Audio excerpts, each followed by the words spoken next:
Hello students, I hope you're all doing well. Welcome to another video by QuickStudy. And in this video, we are going to cover books of original entry, which is from topic 2. And this is Introduction to Bookkeeping.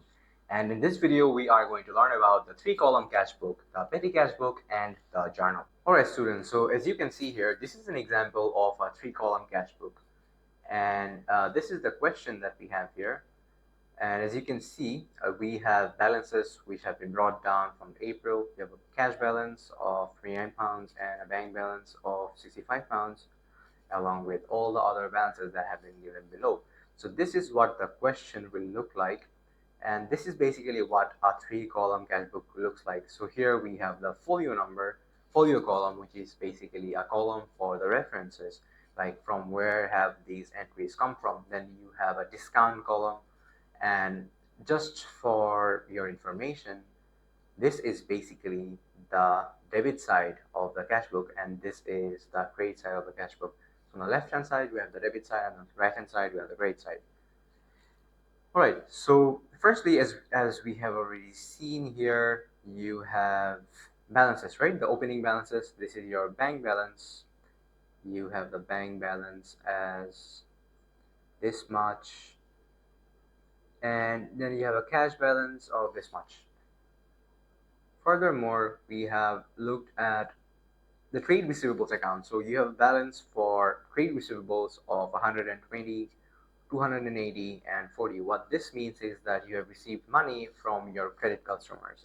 Since you've received money, you'll find these values on the debit side of the cash book, which is basically money coming into the business. And these are the values, as you can see here, for the items that we've already talked about. From B. Schultz and N. Ritter and D. Barnard, we have received sum of this much, and you will find these values here. This person has paid us by bank, so it's on the bank column. This person has paid us by cash, so it's on the cash column. And this person has also received a discount.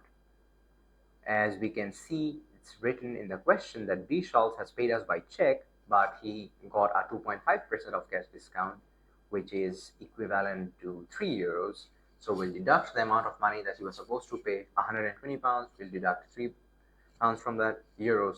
Pardon me for that, it's a different currency. So the remaining balance would be €117, and we are going to record that on the debit side. See, you've got 117 on the bank column. And then you have trade payable accounts. Similarly, you've got these balances on the trade payable accounts, and these people are basically your credit suppliers, so you'd have to pay money to them.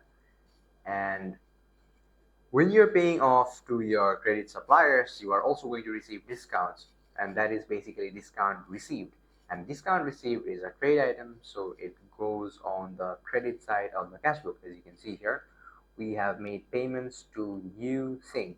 And did we get a discount from him? Yes, we did get a discount from him of 5%, which is equivalent to €3. So we owed him €60. We received a €3 worth of cash discount. So we're going to pay him 60 minus 3, that's €57. Here you go. You have recorded 57 here on the bank column. This is the highlight. I have highlighted this portion for you so it's easier for you to understand. And on the discount column, we have recorded the remaining €3. We hope that makes sense. And then this is how basically you record the cash coming in from your credit customers and the cash going out to your credit suppliers. And then other expenses are also included. As you can see here, we have withdrawals of €100 worth of cash from the bank account for business use. So since you have withdrawn this money from the bank for business use, where can you find it? You can find this here. To go on the credit side of the cash book, this is the entry for May 11th. Keep in mind, you need to look at the dates when you're entering these transactions, otherwise you're going to make mistakes. So you have cash on the credit side of the cash book.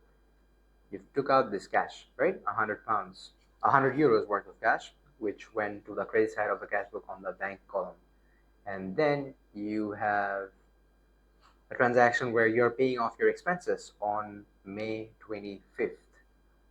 This is the transaction that I'm talking about. We have paid for expenses in cash worth 92 euros. Since we have paid off money, this is money going out of your bank or your cash, since you've paid it in, in cash. So it will go on the credit side of the cash book, which is basically here.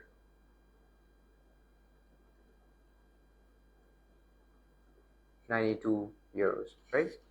And then there are other supplier payments that you have made and other trade receivable payments that you've got. And this is basically how these entries are made in the cash book, right? And then the similar entries will go on to the trade receivables ledger as well.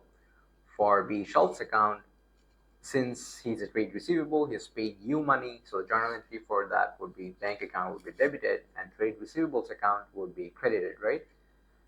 So since B. Schultz has paid you off money worth this much, recorded on the credit side of the trade receivables ledger. We'll talk further as to how trade receivables ledger entries are made onto these accounts in the later chapters.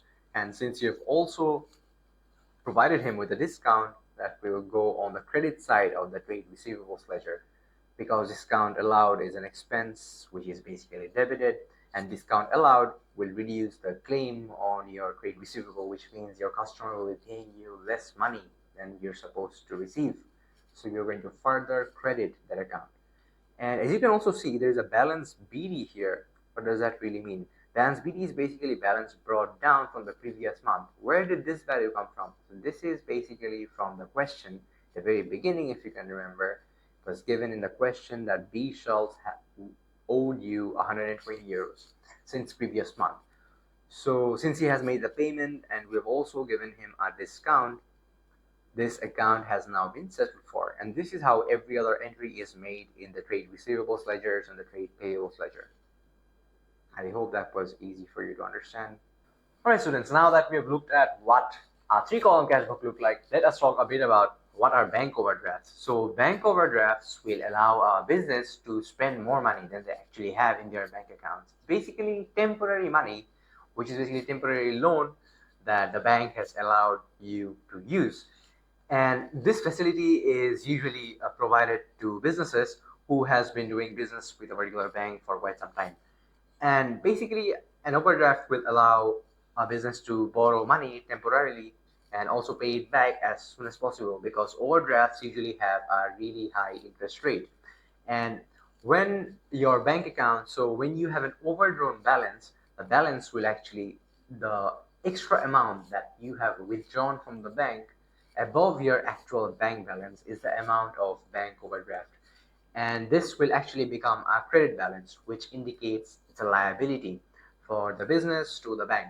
And this is an amount of money that usually a business will use to pay off their short-term debts. So they will not usually take out large amounts of overdraft to pay off large expenses, since, like I already mentioned, these all have a really high rate of interest. Alright students, now we are going to take a look at an example for a petty cash book. So a petty cash book is similar to a cash book, but only that this cash book is used to record petty or small expenses. As you can see here, this is an example question. It's a small company offering secretarial services to local businesses. They incur the following items of expenditure during May 2017. And you'd have to enter these items into the petty cash book, right? So what items do we have here? As you can see at the very beginning of the month, on May 1st, the petty cashier has received a cash float of £200 from the cashier. So what does a petty cash float really mean? A petty cash float is basically an amount of money which is given to the petty cashier that they will use to pay off the small business expenses. And then on different dates throughout May, they have paid for different types of expenses. And only the exception being on a particular date, which is on May 25th, where you have received £6 from a person, Louisa Morrow, who is an office manager, and this was for personal postage. So like you know, a business is actually a separate legal entity, so you won't be able to use business money for your personal expenses. So the office manager may have used some office money to pay off her business expenses. Now she is paying it back to the business, right? That is what happened here. So moving forward, you can see how are we going to make these entries into the petty cash book. So this is what our petty cash book will look like. And on the very beginning, here you will see there is a cash balance on the opening date, May 1st, right? Like we had seen in the question. Uh, this is on this column you have the detail column. The voucher number is CV19, which really means it's just cash book 19, and this is basically the debit side. The receipts column is the debit side of the petty cash book, and the credit side is basically, this is the credit side. This entire side is the credit side, and this is used to record the money going out of the business. So on different dates throughout the cash book, you can see there has been different kinds of petty expenses that you have made, which include stationery, postage stamps, tea, coffee, etc. You have a voucher number column so that you can track all the expenses that you've paid for, and then you have a total column. Before we go on to the total column, you'll see that we'd have to categorize the different types of expenses, right? Because there are so many different types of expenses, so you can't expect all the different types of expenses to have different columns, otherwise it would be too big to handle. Which is why we have categorized particular expenses. So we have a category for postage, for cleaning, for travel, for stationery, and other operating expenses. So on different columns, we'll post different amounts. For stationery, we have posted on to the stationery column. For postage stamps, we posted this amount on the postage column. Then for different types of expenses, we have posted it on different columns, right? And then you're going to add if there are other numbers here. Since there are not other numbers or other amounts in the same expense category, so these are basically individual expenses in different categories. So you'll add all of this up here in the total column, right? And then after you're done with the total column, this is where you write the total of your expenses, right? This is your petty cash expenses. And then for individual categories of expenses, you're also going to write the total column here, right? These are, so you know, for travel expenses in total for the month of May, you've incurred this much amount of expenses, right? And for other operating expenses for the month of May, this is the total amount of expenses. Same goes for stationery and all other items, right? And what does this GL really mean? This basically means general ledger. So there are categories for general, these are numbered so that you can easily trace them when needed. So after you have drawn all of this, you have the total balance. Like for the month of May, you have posted, you have a total petty cash expense of this much, right?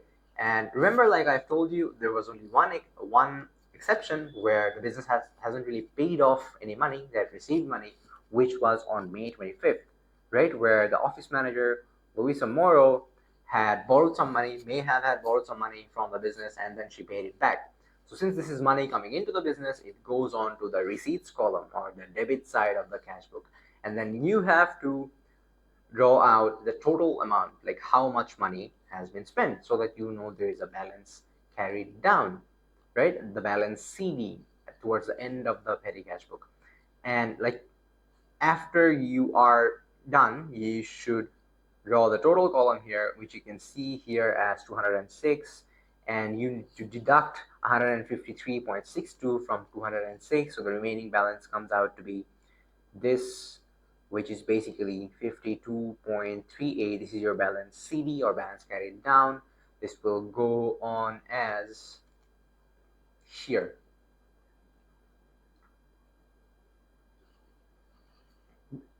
For the next month, your balance BD is this much, right?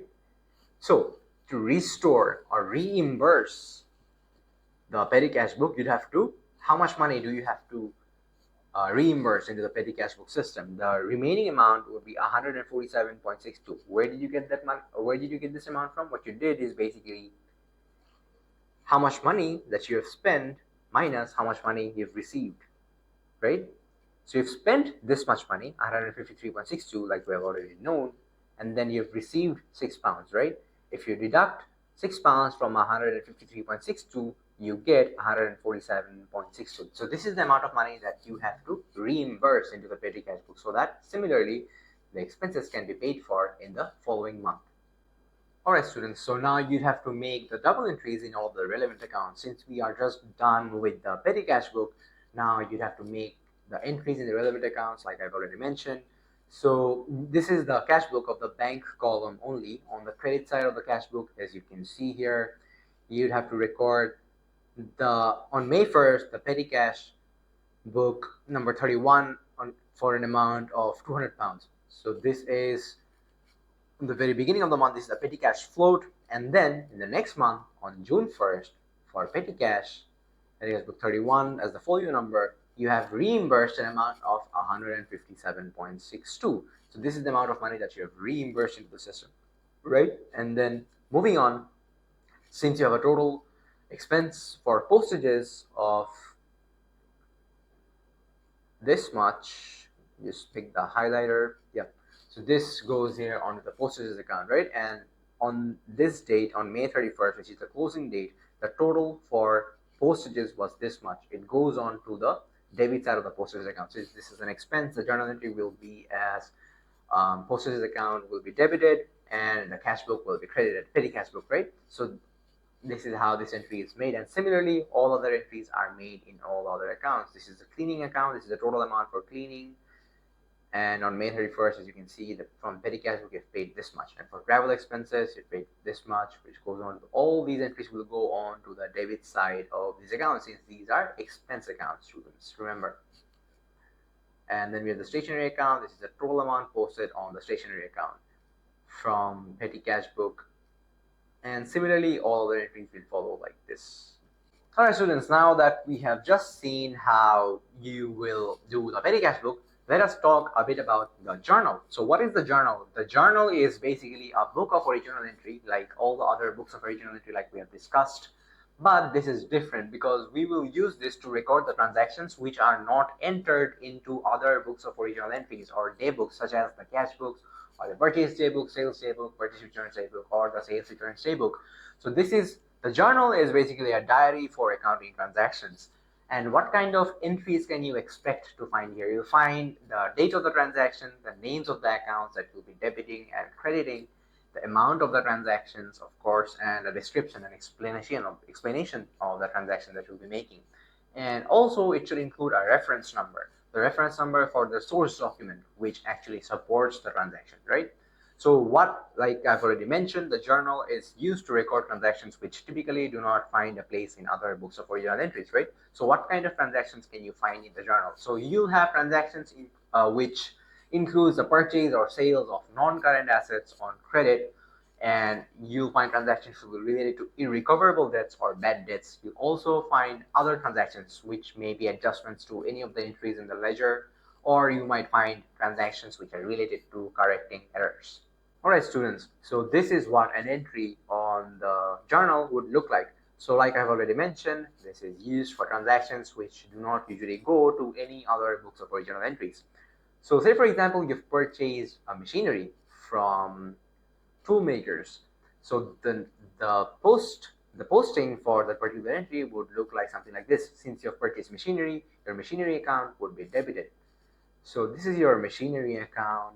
Just use the highlighter to make it easier for you. This is the machinery account. And on the debit side, you have, on this date, you've purchased the machinery, and you've purchased it from tool makers, and this is the folio number, and this is the amount for which you have purchased the machinery for. And from whom have you purchased this from? You've purchased this from tool makers account. So on the credit side of the tool makers account, you will find this amount for machinery on July 1st. This is the amount, right? So this is how you post it in the ledger, in the trade payables ledger and the nominal ledger, and this is what the journal would look like, right? So here on the journal, as you can see, you have the details column. Here you have the machinery, which is debited by this much, and you've purchased from tool makers for this much amount. And you also need a narrative or an explanation of the transaction. So you write here the purchase of drilling machine on credit, purchase invoice number this much. It's important to mention that this is a transaction that has taken place on credit, which is why you've posted this in the journal. If this was a transaction that was made using cash, it would not have found its place in the journal because it would have been directly recorded in the cash book.